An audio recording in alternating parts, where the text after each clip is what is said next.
મારા વાલા દોસ્તો, વડીલો, યુવાનો, જો આ વિડીયો તમારા સુધી પહોંચી ગયો હોય ને તો આ વિડીયો ફક્ત એકવાર જરૂરથી સાંભળજો. કેમ કે આ વિડીયોમાં હું જેટલા વર્ષ જીવ્યો તેના કરતાં હવે ઓછા વર્ષ મારે જીવવાનું છે. આ વસ્તુ મને સમજાઈ ગઈ ને એના પછી મારામાં આવેલું પરિવર્તન તમને હું કહું છું. અને હા દોસ્તો, જો શક્ય હોય ને તો આ વિડીયો એકાંતમાં નિરાતે સાંભળજો.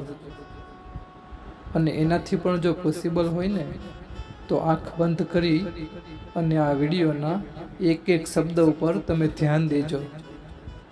તો વધુ સમય ન લેતા હું મારી વાત તમને કહું. કોઈ અંગતની વિદાયથી હવે મેં રડવાનું છોડી દીધું છે. કારણ કે આજે નહીં તો કાલે મારો પણ આ જ વારો છે. તે જ પ્રમાણે જો મારી વિદાય અચાનક થઈ જશે ને તો મારા પછી લોકોનું શું તે વિચારવાનું પણ મેં છોડી દીધું છે. કારણ કે મારા ગયા પછી ન તો કોઈ ભૂખ્યું રહેવાનું છે અને ન તો કોઈ મારી સંપત્તિ કોઈ છોડી અને દાન ધર્મ કરવાનું છે. સામેવાળી વ્યક્તિનો પૈસો, પાવર અને પોઝિશનથી હવે મને કોઈ અંજાપો નથી. ખુદના માટે સૌથી વધુ સમય કાઢું છું. મેં સ્વીકારી લીધું છે કે દુનિયા મારા ખભા ઉપર ટકી નથી. મારા વગર કંઈ અટકી પડવાનું નથી. નાના વેપારીઓ અને ફેરિયાઓ સાથે ભાવતાલ કરવાનું મેં બંધ કરી દીધું છે. ક્યારેક ખબર હોય કે છેતરાવશું તો પણ મેં હસ્તે મોઢે જતું કર્યું છે. ભંગાર વીણવા નીકળેલા લોકોને પસ્તી કે ખાલી તેલનો ડબ્બો હું એમ જ આપી દઉં છું. 25-50 રૂપિયા જતા કરું ત્યારે એના ચહેરા ઉપર જે લાખો મળ્યાનો આનંદ હોય ને, બસ એ જ જોઈને હું ખુશ થઈ જાઉં છું. રોડ પર પાથરણું પાથરી અને વેપાર કરતા વ્યક્તિ પાસેથી ક્યારેય નકામી વસ્તુ પણ હું સાહેબ ખરીદી લઉં છું જે મારે કામની પણ ન હોય. વડીલો અને બાળકોની એકની એક વાત કેટલીય વાર સાંભળી લઉં છું. કહેવાનું મેં બંધ કરી દીધું છે કે તેઓએ આ વાત ઘણીવાર કહી છે. ખોટા વ્યક્તિ સાથે દલીલો કરવા કરતાં માનસિક સ્વસ્થ રહેવું મને પસંદ છે. લોકોના સારા કામ કે વિચારોની મુક્તપણે પ્રશંસા કરું છું. એમ કરવાથી મળતા આનંદથી મજા પણ માણું છું. બ્રાન્ડેડ કપડાં, મોબાઈલ કે બીજી કોઈ બ્રાન્ડેડ વસ્તુ થકી વ્યક્તિત્વ આંકવાનું મેં મૂકી દીધું છે. વ્યક્તિત્વ વિચારોથી નિખરે છે, બ્રાન્ડેડ વસ્તુઓ નહીં કે એ સમજાઈ ગયું છે. હું એવા લોકોની અંતર ચાલવું છું જેઓ પોતાની કુટેવો અને જડ માન્યતાઓ મારા ઉપર થોપવાનો પ્રયત્ન કરે છે. એને સુધારવાનો પ્રયત્ન હવે નથી કરતો, કારણ કે ઘણાએ એ કરી ચૂક્યા હોય છે. જિંદગીની દોડમાં પાછળ રાખી દેવા જ્યારે કોઈ મેલી રાજ રમત રમે છે ને ત્યારે હું શાંત રહી અને તેને રસ્તો આપી દઉં છું. આખરે ના તો હું જિંદગીની હરીફાઈમાં છું કે ન તો મારો કોઈ હરીફ છે. હું એક જ કરું છું જેનાથી મને આનંદ આવે છે. સાહેબ, લોકો શું વિચારશે, શું કહેશે તેની ચિંતા લોકો ઉપર છોડી દીધી છે. 4 લોકોને ખુશ રાખવા મારું મન મારવાનું મેં છોડી દીધું છે.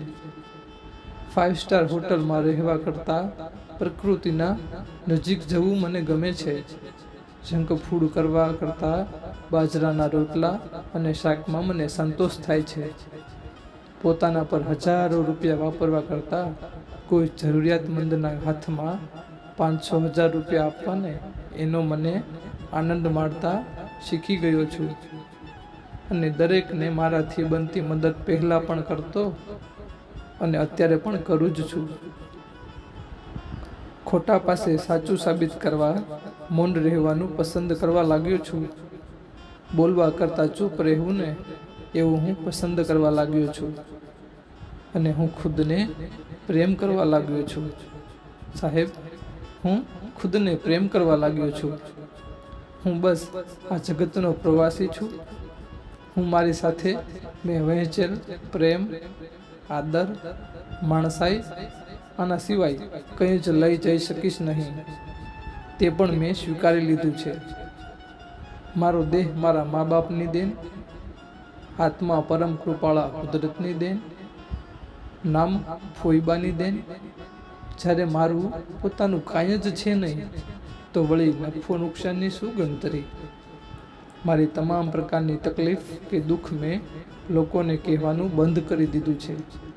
કેમ કે મને સમજાઈ ગયું છે કે જે સમજે છે તેને કહેવું નથી પડતું, અને જેને કહેવું પડે છે ને સાહેબ, તે સમજતા જ નથી.